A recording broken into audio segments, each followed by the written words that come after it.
If I Ran the Zoo by Dr. Seuss. It's a pretty good zoo, said young Gerald McGrew, and the fellow who runs it seems proud of it, too.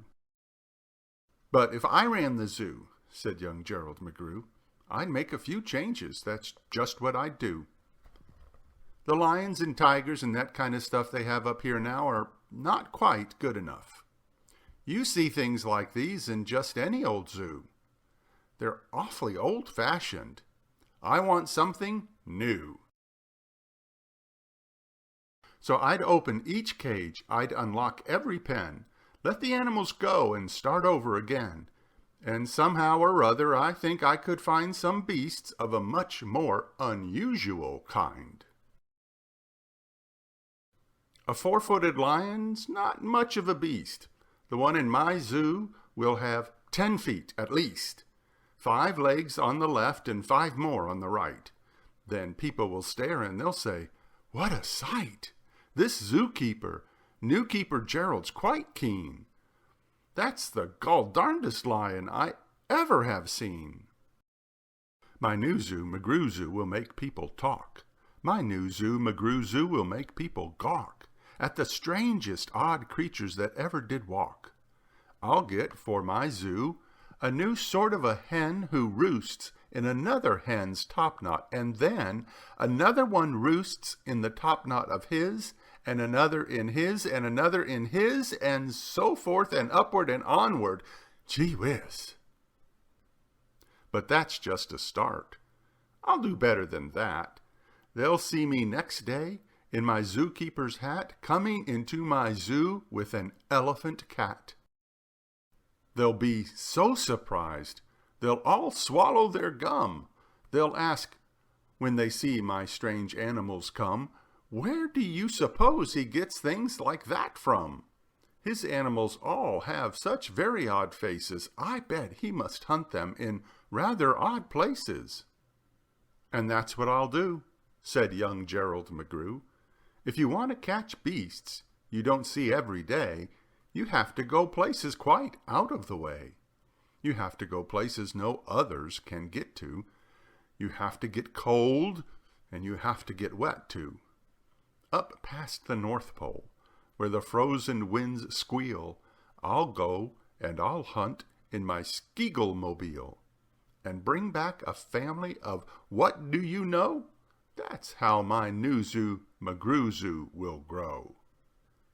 I'll hunt in the mountains of Zuma-Matant, with helpers who all wear their eyes at a slant, and capture a fine fluffy bird called the bustard, who only eats custard with a sauce made of mustard, and also a very fine beast called the flustered, who only eats mustard with sauce made of custard.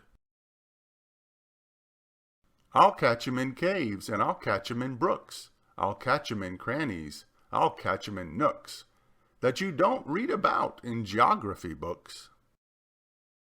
I'll catch 'em in countries that no one can spell, like the country of Mata-fa-pata-fa-pel.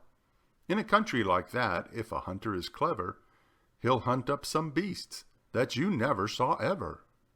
I'll load up 5 boats with a family of jotes, whose feet are like cows, but wear squirrel skin coats, and sit like dogs, but have voices like goats, excepting they can't sing the very high notes. And then I'll go down to the wilds of Nantucket and capture a family of lunks in a bucket. Then people will say, "Now I like that boy heaps. His new zoo, McGrew Zoo, is growing by leaps. He captures them wild, and he captures them meek. He captures them slim, and he captures them sleek. What do you suppose he will capture next week?" I'll capture one tiny, I'll capture one cute. I'll capture a deer that no hunter would shoot, a deer that's so nice he could sleep in your bed if it weren't for those horns that he has on his head. And speaking of horns that are just a bit queer, I'll bring back a very odd family of deer, a father, a mother, 2 sisters, a brother, whose horns are connected from one to the other, whose horns are so mixed They can't tell them apart, can't tell where they end, and can't tell where they start. Each deer's mighty puzzled. He's never yet found if his horns are hers or the other way round. I'll capture them fat, and I'll capture them scrawny. I'll capture a scragglefoot mulligatawny, a high-stepping animal fast as the wind from the blistering sands of the desert of Zend. This beast is a beast that the brave chieftains ride when they want to go fast and find some place to hide. A mulligatawny is fine for my zoo, and so is a chieftain. I'll bring one back too. In the far western part of southeast North Dakota lives a very fine animal called the iota. I'll capture one who is even much finer in the northeastern west part of South Carolina. When people see him, they will say, "Now by thunder, this new zoo McGrew is really a wonder." Most beasts are quite friendly, but still in some lands some beasts are too dangerous to catch with bare hands. For those that are ugly and vicious and mean, I'll build a bad animal catching machine. It's rather expensive to build such a kit, but with it a hunter can never get bit. A zoo should have bugs, so I'll capture a thwirl, whose legs are snarled up in a terrible snarl. And then I'll go out and I'll capture some chugs, some keen shooter, mean shooter, bean shooter bugs. I'll go to the African island of Yurka and bring back a tizzle-topped tufted mazurka, a kind of canary with quite a tall throat. His neck is so long, if he swallows an oat for breakfast the first day of April, they say it has to go down such a long way that it gets to his stomach the 15th of May. I'll bag a big bug who is very surprising, a fellow who has a propeller for rising and zooming around, making cross-country hops from Texas to Boston with only 2 stops. Now that sort of thing, for a bug, is just tops. And when I've caught him, then the next thing you know, I'll go and I'll capture a wild tic-tac-toe with X's that win and zeros that lose. He'll look mighty good in this zoo of McGrews. I'll bring back a gusset, a gherkin, a gasket, and also a gooch from the wilds of Nantasket. And 8 Persian princes will carry the basket, but what their names are I don't know, so don't ask it. In a cave in Khartoum lives a beast called the Natch, that no other hunter's been able to catch.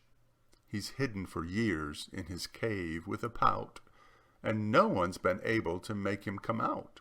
But I'll coax him out with a wonderful meal that's cooked by my cooks in my cooker-mobile. They'll fix up a dish that is just to his taste. 3 chicken croquettes made of library paste, then sprinkled with peanut shucks, pickled and spiced, then baked at 600 degrees and then iced. It's mighty hard cooking to cook up such feasts, but that's how the new zoo McGrew gets beasts. I'll go to the faraway mountains of Topsk, near the river of Nopsk, and I'll bring back an Opsk, a sort of kind of a thingamabobsk, who only eats rhubarb and corn on the kopsk. Then people will flock to my zoo in a mopsk. McGrew, they will say, does a wonderful jobsk. He hunts with such vim and he hunts with such vigor. His new zoo McGrew gets bigger and bigger. And speaking of birds, there's the Russian Paluski, whose headski is redski and belly is blueski. I'll get one of them for my Zooski McGrewski. Then the whole town will gasp, "Why, this boy never sleeps. No keeper before ever kept what he keeps. There's no telling what that young fellow will do." And then, just to show them, I'll sail to Katu and bring back an Itchkutch, a Preep, and a Prue, a Nurgle, a Nerd, and a Seersucker too.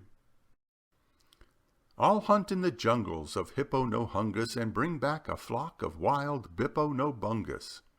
The Bippo-no-Bungus from Hippo-no-Hungus are better than those down in Dippo-no-Dungus and smarter than those out in Nippo-no-Nungus. That's why I'll catch 'em in Hippo-no-Hungus instead of those others in Nungus and Dungus.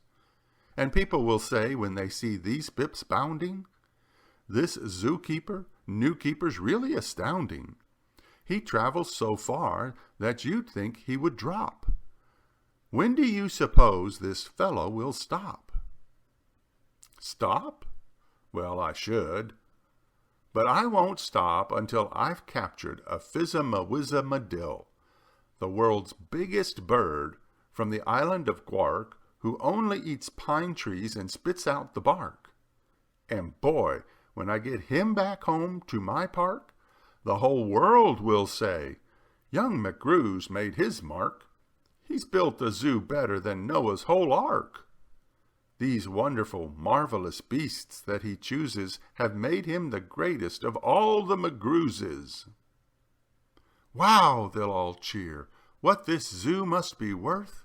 It's the gall-darndest zoo on the face of the earth." "Yes, that's what I'd do," said young Gerald McGrew. "I'd make a few changes if I ran the zoo."